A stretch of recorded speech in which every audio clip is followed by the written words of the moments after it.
बिस्मिल्लाहिर्रहमानिर्रहीम। अस्सलामुअलैकुम नाज़रीन, उर्दू स्टार पर हम आपको खुशामदीद कहते हैं।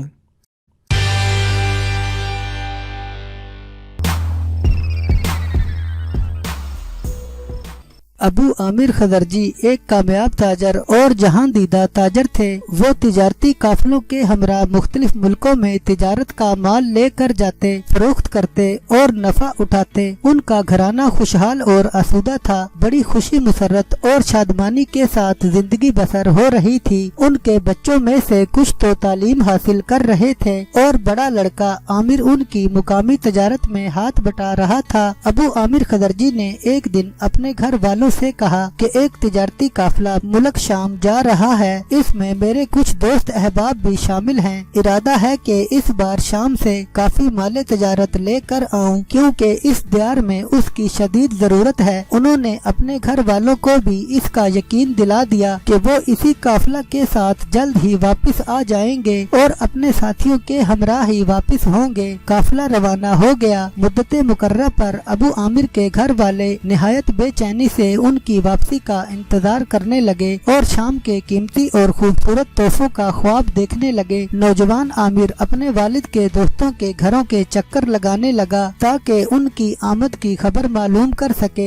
एक दिन अचानक पता चला कि काफिला के अफराद आ गए हैं, मगर उसके वालिद नहीं आए। उसने काफिला के एक एक आदमी से मुलाकात करके दरियाफ्त किया कि उसके वालिद वापस क्यों नहीं आए। सब ने एक ही जवाब दिया कि रास्ते में उसके वालिद का इंतकाल हो गया। उन्होंने कुछ मालो असबाब नहीं छोड़ा। इसके अलावा उन लोगों ने मौत का सबब, मालो मता का फुकदान और उनके दफन वगैरह के बारे में भी कोई मालूमात ना दी। लड़के को शुबा हुआ। उसने काजी शरी की अदालत में मुकदमा दायर कर दिया और कहा कि उसके वालिद काफिला के फलां फलां लोगों के साथ रवाना हुए थे। उसे शक है कि उसके वालिद अबू आमिर खदरजी को कत्ल कर दिया गया है। काजी शरी ने अदालती रवायत के मुताबिक उस दावे के बमूजब काफिला वालों को तलब किया और लड़के के दावे की तफसील बयान की। काफिला वालों ने कत्ल का इनकार किया। लड़के के पास गवाह सबूत न होने की बिना पर काजी शरी ने फरीके सानी से कसम ली। उन्होंने झूठी कसम खा ली और बरी कर दिए गए। आमिर ने फैसला सुना मगर खुदा की जात से मायूस न हुआ। घर आया, वालदा और भाई बहनों को इत्मीनान दिलाया कि अगर काजी शरी की अदालत से फैसला जालिमों के हक में हो गया है, लेकिन उसे उम्मीद है कि वो अमीरुल मोमिनीन हजरत अली करम अल्लाह वजहों की बसीरतो दनाई और अलहामी फैसला से हक हासिल कर लेगा।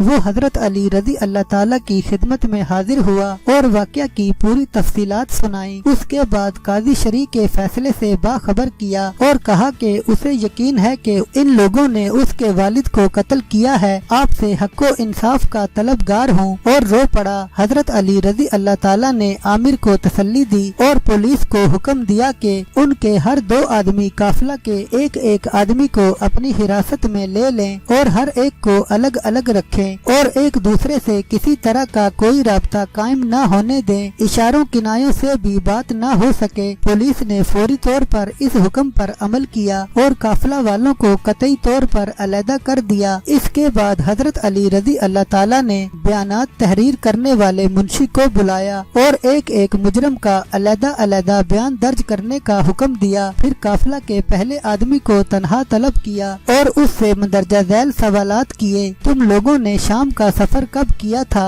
सफर के दौरान किन किन मुकामात पर क़याम किया था? तुम्हारा सफर कैसा था? इस नौजवान के वालिद का इंतकाल किस रोज हुआ? वफात से कबल बीमार हुए थे, किस बीमारी में वफात पाई? किसने उसे गुस्ल दिया? किसने नमाज जनाजा पढ़ाई? दफन में कौन कौन शरीक हुआ और किस जगह दफन किए गए? किस बात की वसीयत की? अपने वसीयत नामा पर किसको गवाह बनाया? उनकी जुबान से आखिरी अल्फाज क्या अदा हुए? उनके पहने हुए कपड़े कहाँ हैं? मुहर्रर ने जब उस शख्स के जवाबात लिख लिए तो अमीरुल मोमिनीन और उनके पास बैठे हुए लोगों ने बुलंद आवाज से तकबीर पढ़ी। मुजरमों ने तकबीर सुनकर ख्याल किया उनके साथी ने जुर्म का इकरार कर लिया। उस आदमी को वापस भेज दिया गया और फिर बारी बारी सबको अलग अलग बुला कर پر یہی سوالات کیے گئے۔ ہر ایک کا جواب دوسرے سے مختلف تھا۔ ان جوابات سے اندازہ ہو گیا کہ عامر کے والد قتل کیے گئے ہیں اور قافلہ کے لوگ جھوٹ بول رہے ہیں۔ حضرت علی رضی اللہ تعالیٰ نے پہلے آدمی کو دوبارہ بلوایا اور کہا کہ خدا کے دشمن تمہارے ساتھیوں کے بیان سے تمہارا جھوٹ اور ہٹ دھرمی واضح ہو گئی ہے، تمہیں صرف سچائی ہی بچا سکتی ہے۔ پھر اسے جیل لے جانے کا حکم دیا اور بلند آواز سے تکبیر پڑھی۔ مجرموں کو گمان ہوا کہ اس نے اعتراف کر لیا۔ اس کے بعد امیر المومنین نے دوسرے شخص کو بلایا اور اس سے سخت الفاظ میں گفتگو کی تو